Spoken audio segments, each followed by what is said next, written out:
제가 결혼한 지 32해가 되던 해봄이었습니다. 남편과 저는 이제 예순을 바라보는 나이가 되었고 두 아들은 모두 장성해서 집을 떠났습니다. 큰아들은 결혼해서 따로 살고 작은 아들은 직장 때문에 지방에 내려가 있었죠.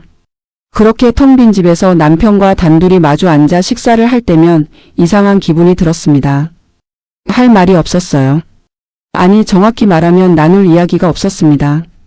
남편은 여전히 회사에 다니고 있었습니다. 정년을 몇 년 앞둔 시점이었지만 그는 여전히 아침 일찍 나가서 저녁 늦게 돌아왔습니다. 저는 집에서 살림을 하고 가끔 동네 문화센터에서 하는 요가 수업에 다니는 것이 전부였습니다. 결혼 전에는 꿈도 많았고 하고 싶은 것도 많았습니다. 대학에서 미술을 전공했고 졸업 후에는 작은 디자인 회사에서 일했었죠. 하지만 결혼하고 아이를 낳으면서 모든 것을 내려놓았습니다. 그때는 그게 당연한 거라고 생각했어요. 어느 날 저녁 남편이 평소보다 일찍 들어왔습니다. 저는 저녁 준비를 하고 있었고 남편은 거실 소파에 앉아 텔레비전을 켰습니다. 우리는 그렇게 각자의 공간에서 각자의 시간을 보냈습니다. 식사 시간이 되어 상을 차리고 남편을 불렀을 때 문득 이런 생각이 들었습니다. 우리는 언제부터 이렇게 된 걸까? 언제부터 서로에게 무관심해진 걸까? 식탁에 마주 앉은 남편의 얼굴을 보니 낯설었습니다. 주름이 깊어진 이마, 희끗희끗해진 머리카락, 조금 처진 어깨. 이 사람이 정말 제가 사랑했던 그 사람일까? 25살에 처음 만났을 때 그는 자신감 넘치고 유머러스한 사람이었습니다. 저를 웃게 만들고 세상 모든 것을 다 해줄 것처럼 말하던 그 사람. 하지만 지금 제 앞에 앉아있는 이 남자는 그저 피곤해 보이는 중년 남성일 뿐이었습니다. 그날 밤 잠자리에 들기 전 남편에게 물었습니다. 우리 주말에 어디 다녀올까요? 남편은 잠깐 생각하더니 피곤하다며 그냥 집에서 쉬고 싶다고 했습니다. 저는 더 이상 말하지 않았습니다. 어차피 말해도 소용없을 거라는 걸 알았으니까요. 침대에 누워서도 한참을 잠들지 못했습니다. 옆에서 코를 고는 남편을 보면서 이게 제 인생의 전부인가 하는 생각이 들었습니다. 다음 날 아침 요가 수업에 갔습니다. 수업이 끝나고 같은 반 사람들과 커피를 마시러 갔는데 거기서 민정 언니를 만났습니다. 민정 언니는 저보다 3살 많은 58세였는데 항상 밝고 활기차 보였습니다. 우리는 자연스럽게 이야기를 나누게 되었고 언니는 최근에 수채화 동호회에 가입했다는 이야기를 했습니다. 제가 미술을 전공했다는 걸 알고는 같이 가보지 않겠냐고 권했습니다. 처음에는 망설였습니다. 붓을 놓은 지가 너무 오래되었고 과연 제가 다시 그림을 그릴 수 있을지 자신이 없었습니다. 하지만 민정 언니의 권유를 뿌리치기 어려워서 한 번만 가보기로 했습니다. 그렇게 다음 주 목요일 저는 수채화 동호회 모임에 참석하게 되었습니다. 동호회는 한강 근처의 작은 문화공간에서 모였습니다. 생각보다 회원이 많았는데 대부분 50대에서 60대 사이의 여성들이었습니다.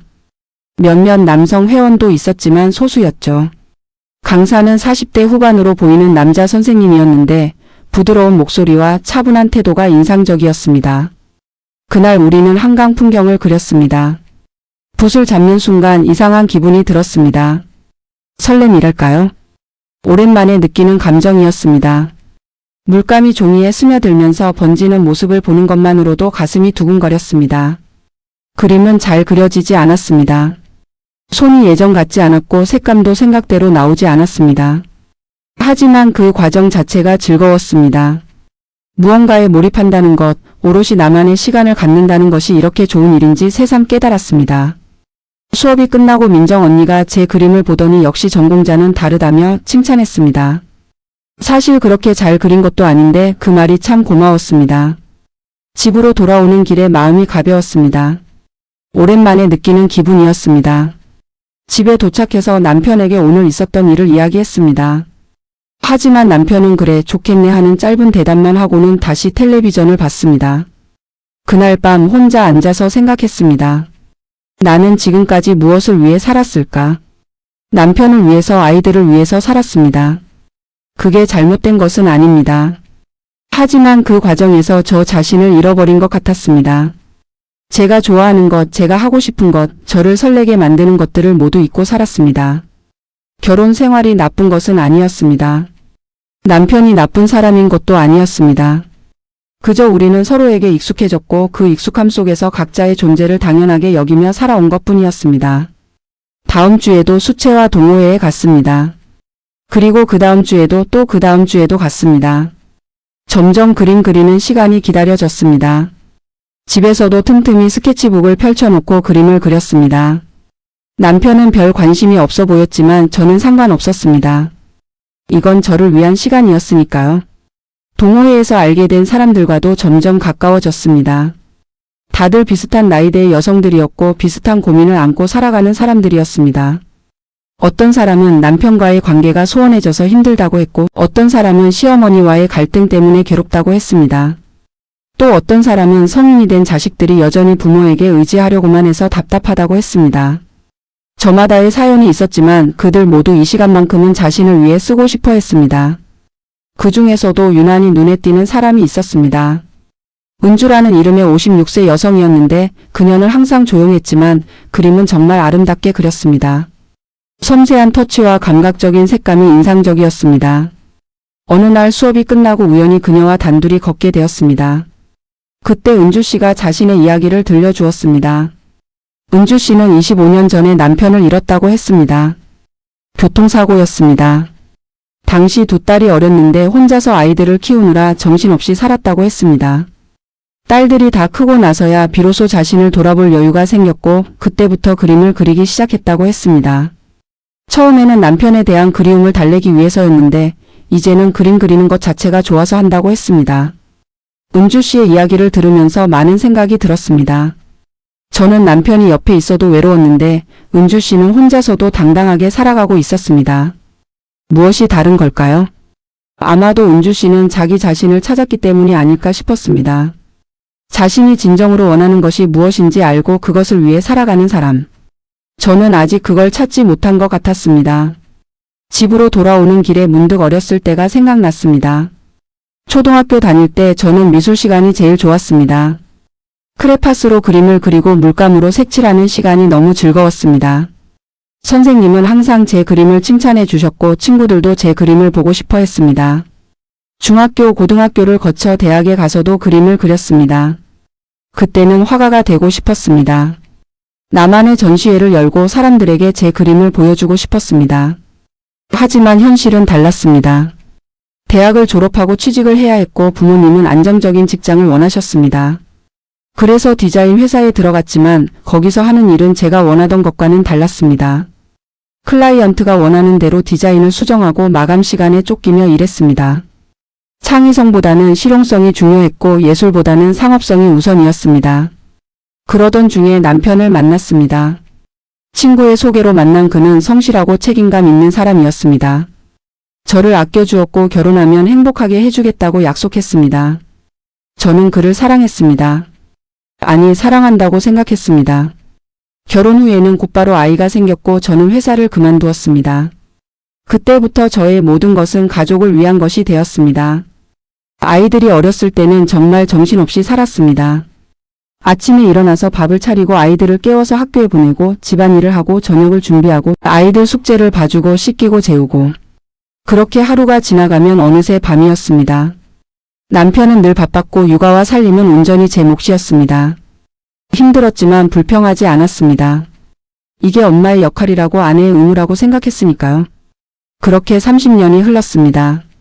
어느 순간 아이들은 다 자라서 집을 떠났고 저는 빈 둥지에 홀로 남겨진 새처럼 허전했습니다. 그제야 문득 깨달았습니다. 나는 누구인가? 누군가의 엄마, 누군가의 아내가 아닌 나 자신은 대체 누구인가? 그 질문에 답할 수가 없었습니다. 수채화 동호회에 다닌 지 2달쯤 지났을 때였습니다.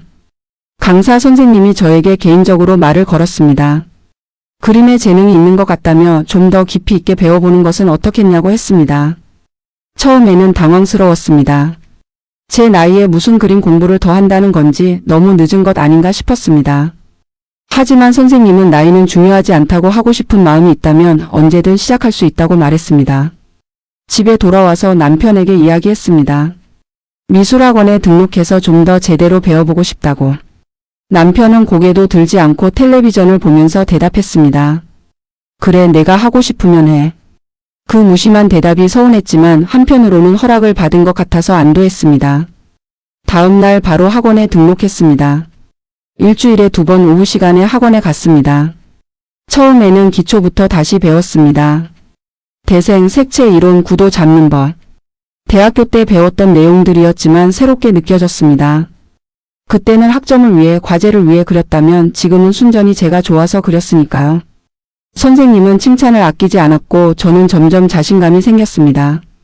같은 반의 수강생은 5명이었습니다. 모두 비슷한 나이대의 여성들이었는데 각자의 사연을 가지고 있었습니다. 경희 씨는 남편이 정년퇴직을 하고 나서 집에만 있으니까 답답해서 나왔다고 했습니다. 하루 종일 남편과 얼굴을 마주보고 있으니 숨이 막힌다고 자기만의 시간이 필요하다고 했습니다. 저는 그 말에 깊이 공감했습니다. 미란 씨는 며느리와의 갈등 때문에 힘들다고 했습니다. 큰아들이 결혼한 지 3년이 되었는데 며느리가 자신을 무시한다고 느낀다는 것이었습니다. 명절 때마다 오라고 해도 안 오고 전화를 해도 형식적으로만 대답한다고 했습니다. 손주를 보고 싶어도 마음대로 볼 수 없다며 눈물을 흘렸습니다. 저는 아직 그런 문제는 없었지만 언젠가는 겪게 될 일이라는 생각이 들었습니다. 정숙 씨는 가장 조용한 사람이었습니다. 말수가 적고 혼자 묵묵히 그림만 그렸습니다. 어느 날 쉬는 시간에 그녀와 이야기를 나눌 기회가 있었습니다. 정숙 씨는 남편이 바람을 피운 적이 있다고 털어놨습니다. 10년 전 일이라고 했습니다. 우연히 알게 되었고 그때 정말 힘들었다고 했습니다. 이혼을 생각했지만 아이들 때문에 참았다고 했습니다. 지금은 남편이 잘못을 뉘우치고 잘 지내고 있지만 여전히 마음 한구석이 불편하다고 했습니다. 저는 그 이야기를 듣고 충격을 받았습니다. 겉으로 보기에는 평범한 부부처럼 보였는데 그런 아픔이 있었다니. 동시에 정숙 씨가 대단하다는 생각이 들었습니다. 그 고통을 견디고 여기까지 온 것이. 정숙 씨는 그림을 그리면서 마음의 위안을 얻는다고 했습니다. 붓을 들고 있을 때만큼은 모든 것을 잊을 수 있다고 했습니다. 학원에 다니면서 저는 조금씩 변해갔습니다. 아침에 일어나면 기분이 좋았습니다. 오늘은 무엇을 그릴까, 어떤 색을 쓸까 생각하는 것만으로도 설렜습니다. 집안일도 예전보다 가볍게 느껴졌습니다. 제게 돌아올 시간이 있다는 것만으로도 힘이 났으니까요. 하지만 남편과의 관계는 나아지지 않았습니다. 아니, 오히려 더 멀어지는 것 같았습니다. 저는 제 이야기를 하고 싶었지만 남편은 관심이 없었습니다. 오늘 뭘 그렸는지, 선생님이 뭐라고 했는지, 어떤 느낌이었는지 이야기하고 싶었지만 남편은 그저 그렇구나 하는 대답만 했습니다. 점점 말을 아끼게 되었습니다. 어차피 들어주지 않을 텐데 무슨 소용인가 싶었습니다. 어느 날 저녁 남편이 회식이 있다며 늦는다고 전화를 했습니다. 저는 혼자 저녁을 먹고 거실에 앉아 책을 읽었습니다. 그런데 밤 11시가 넘도록 남편이 들어오지 않았습니다. 전화를 해도 받지 않았습니다. 불안한 마음에 잠을 이룰 수 없었습니다. 새벽 1시쯤 되어서야 남편이 들어왔습니다. 술 냄새가 진동했습니다. 남편에게 왜 이렇게 늦었냐고, 전화는 왜 안 받았냐고 물었습니다. 남편은 귀찮다는 듯이 대답했습니다. 회식 자리가 길어졌고 전화는 진동으로 해놔서 몰랐다고. 저는 화가 났습니다. 걱정했다고 연락이라도 해야 하는 거 아니냐고 말했습니다. 그러자 남편이 버럭 소리를 질렀습니다. 지금까지 가족 먹여 살리느라 고생했는데 이제 와서 잔소리냐고. 자기는 회사에서 스트레스 받아 죽겠는데 집에 와서까지 간섭하지 말라고.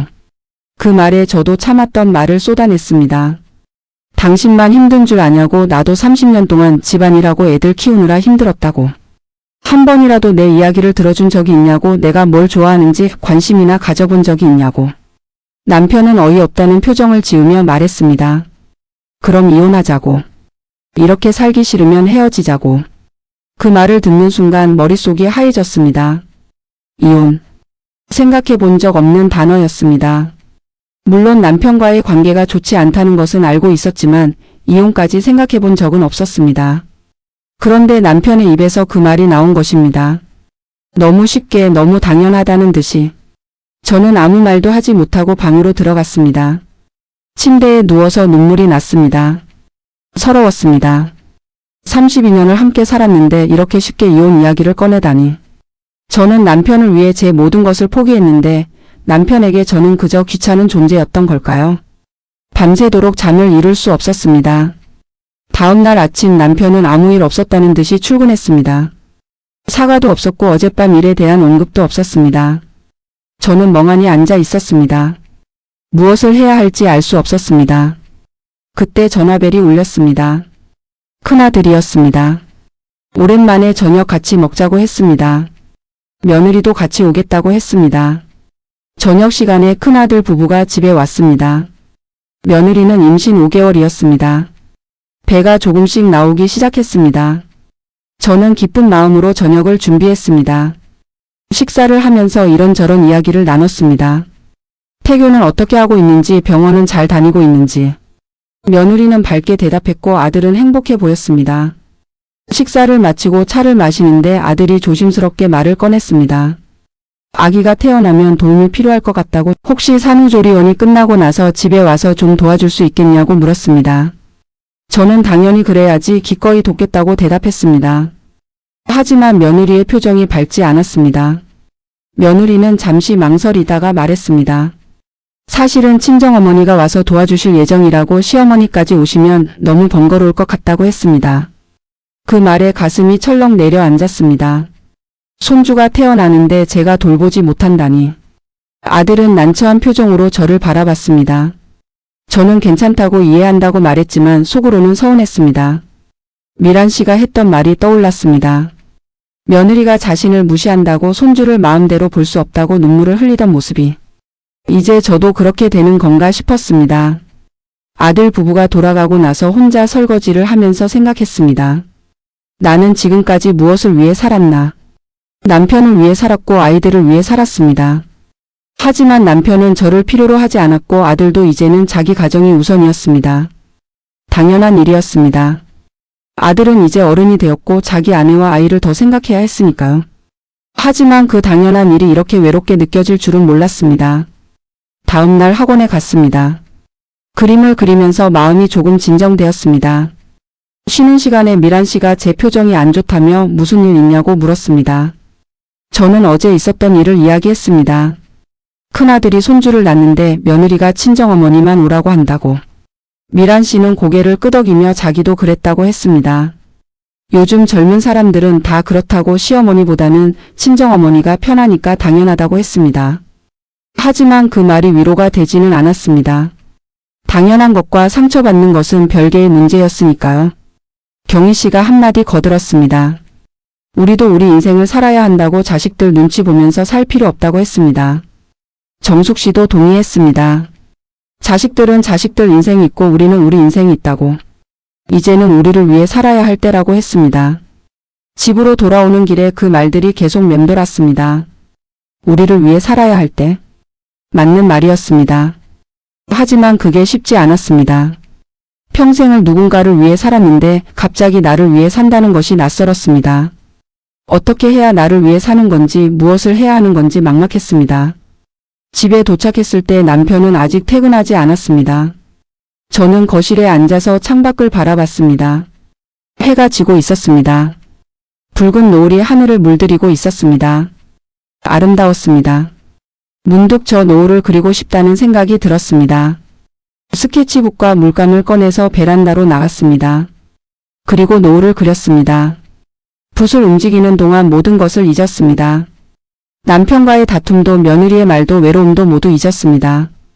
오직 노을과 붓과 물감만이 존재했습니다. 그 순간만큼은 온전히 저였습니다.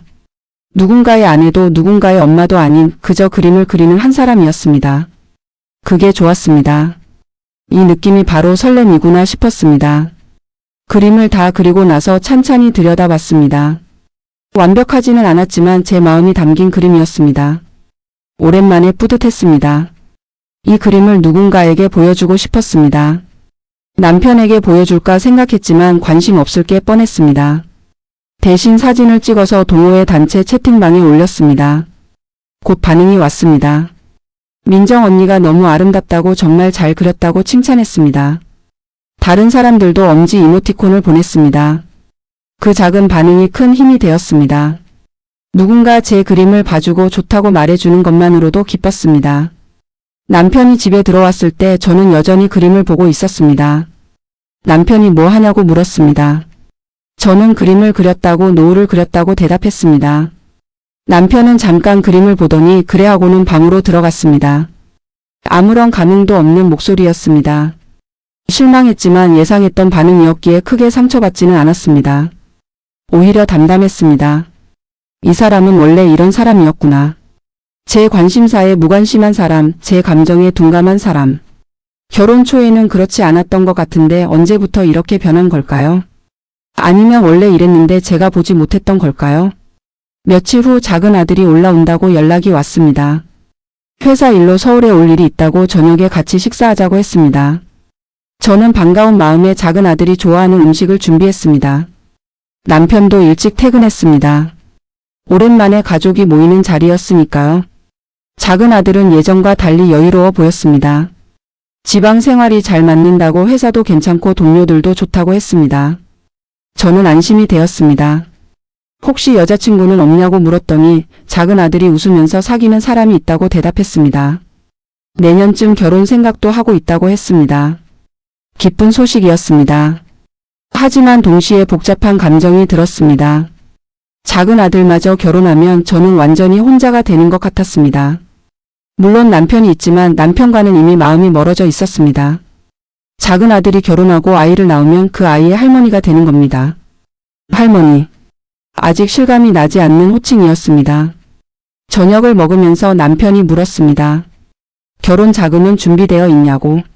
작은 아들은 자기가 알아서 하겠다고 부담 갖지 말라고 했습니다. 하지만 남편은 부모로서 도와줘야 한다고 집도 마련해줘야 한다고 말했습니다. 그 말을 들으면서 생각했습니다. 남편은 여전히 가장으로서의 역할에만 충실한 사람이구나. 돈을 벌고 자식들을 뒷받침하는 것.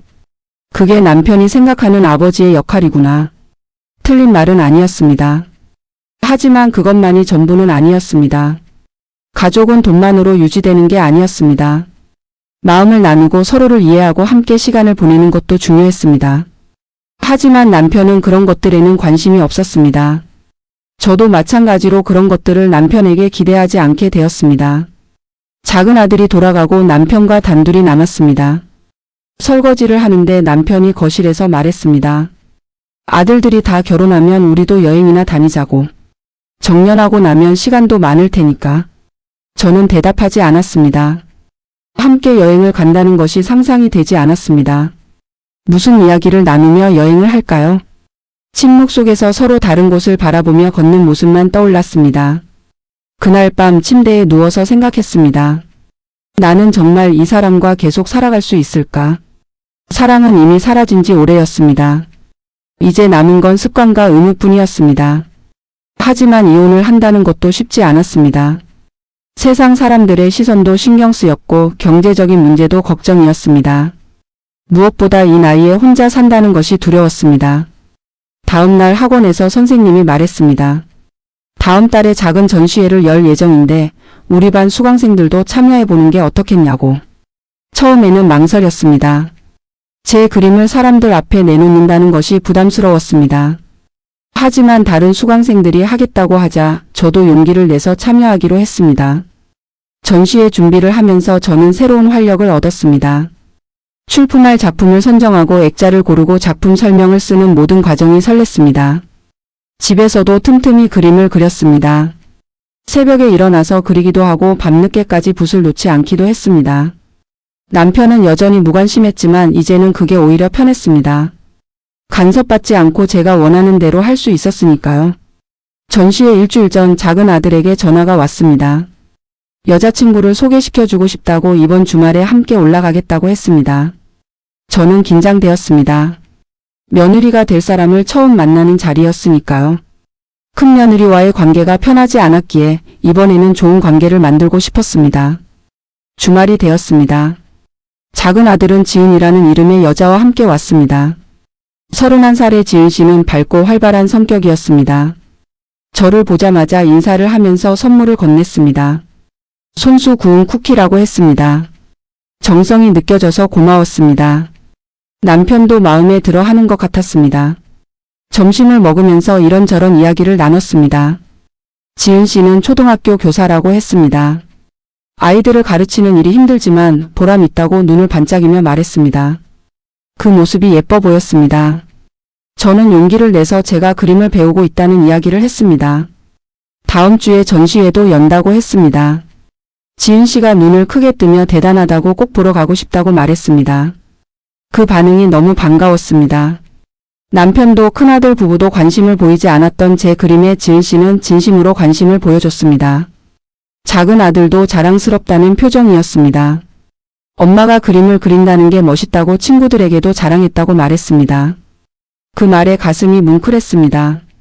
식사를 마치고 작은 아들이 지은 씨와 함께 방으로 들어갔습니다.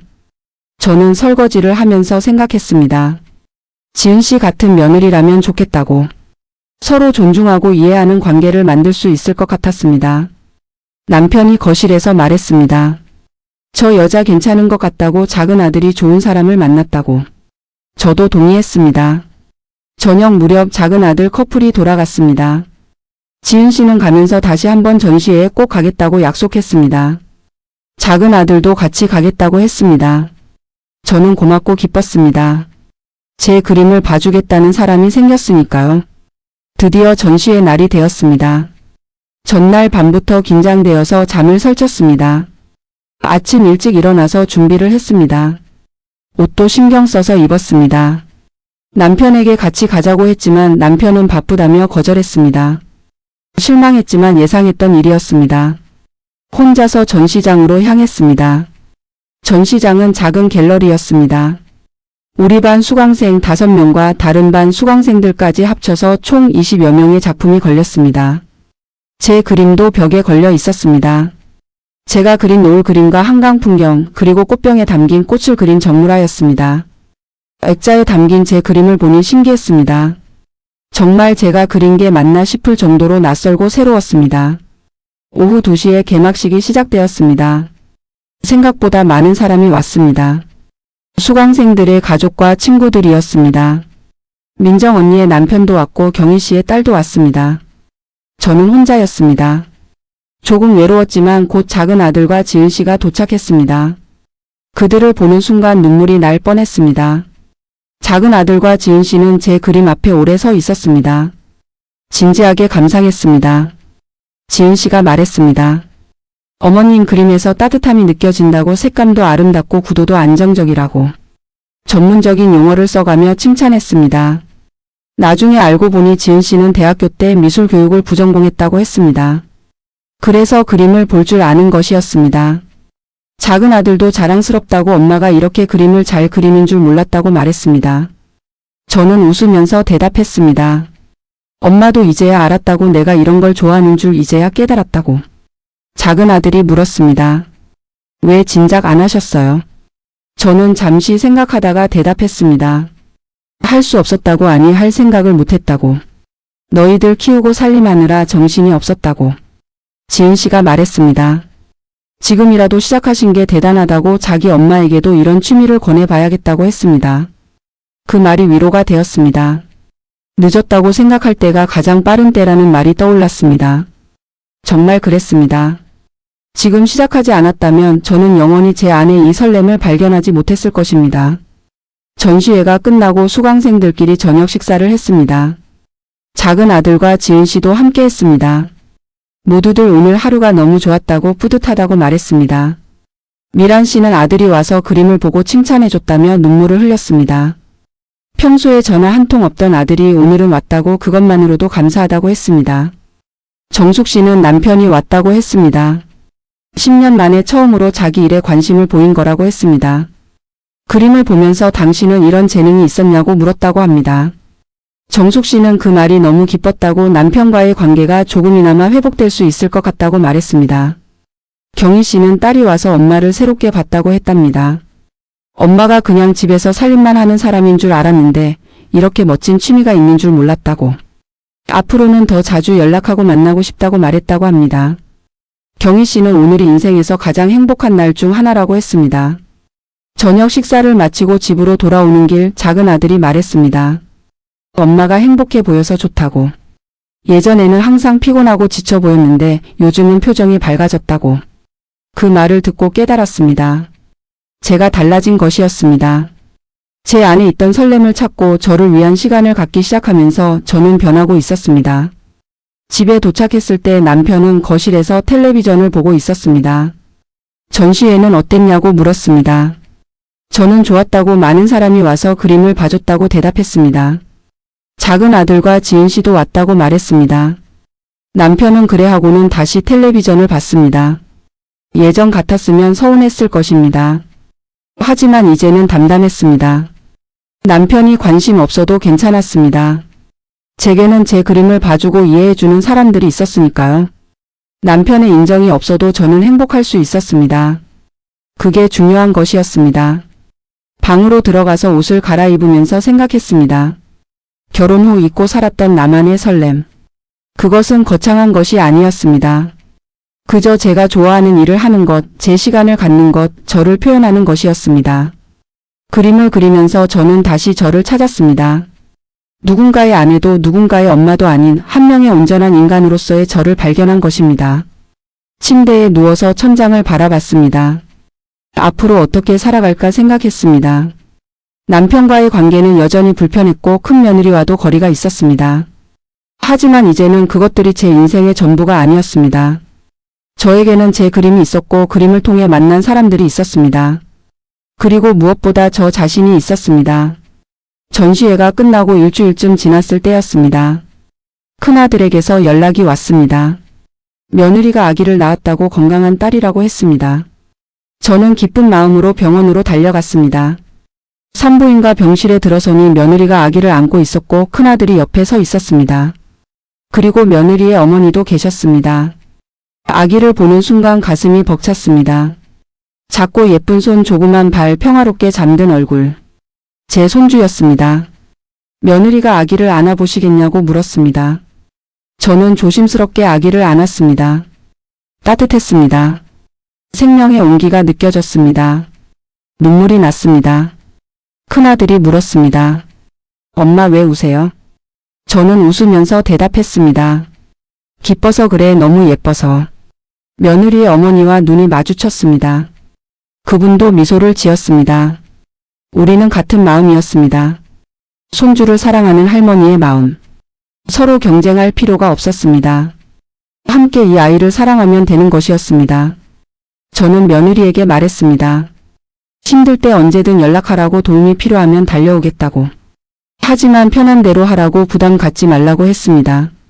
며느리가 고맙다고 말했습니다. 그리고 조심스럽게 물었습니다. 어머님, 전시회는 잘 끝났냐고. 못 가봐서 죄송하다고. 저는 괜찮다고, 아기 낳느라 바빴을 텐데 당연하다고 대답했습니다. 며느리가 말했습니다. 다음에 또 전시회 하시면 꼭 가보고 싶다고, 어머님이 그림을 그리신다는 게 멋있다고 했습니다. 그 말이 진심으로 느껴졌습니다. 며느리도 저를 한 사람으로 봐주고 있었습니다. 그저 시어머니가 아니라 자기만의 삶을 사는 한 사람으로. 그게 고마웠습니다. 병원을 나오면서 생각했습니다.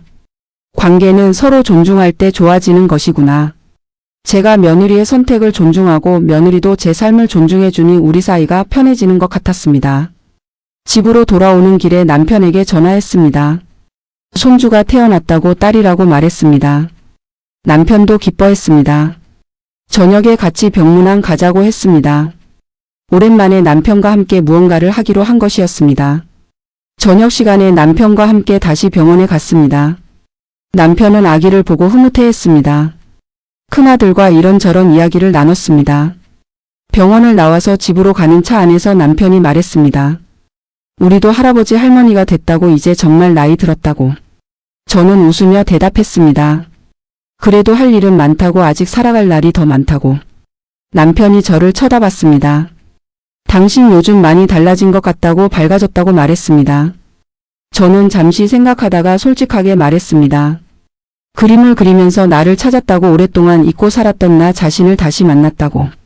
남편은 조용히 듣고 있었습니다. 저는 이어서 말했습니다. 우리 관계도 변해야 할 것 같다고, 서로에게 무관심하게 사는 건 너무 외롭다고. 이제라도 다시 시작할 수 없겠냐고 물었습니다. 남편은 한참을 말이 없었습니다. 그러다가 천천히 입을 열었습니다. 자기도 외로웠다고, 회사에서는 인정받지 못하고 집에서는 필요 없는 사람 같았다고.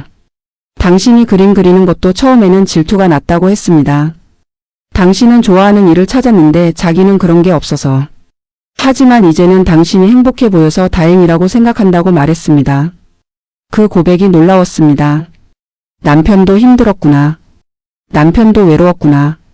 저는 남편만 무관심하다고 생각했는데 남편도 나름의 고민이 있었던 것입니다. 저는 남편의 손을 잡았습니다.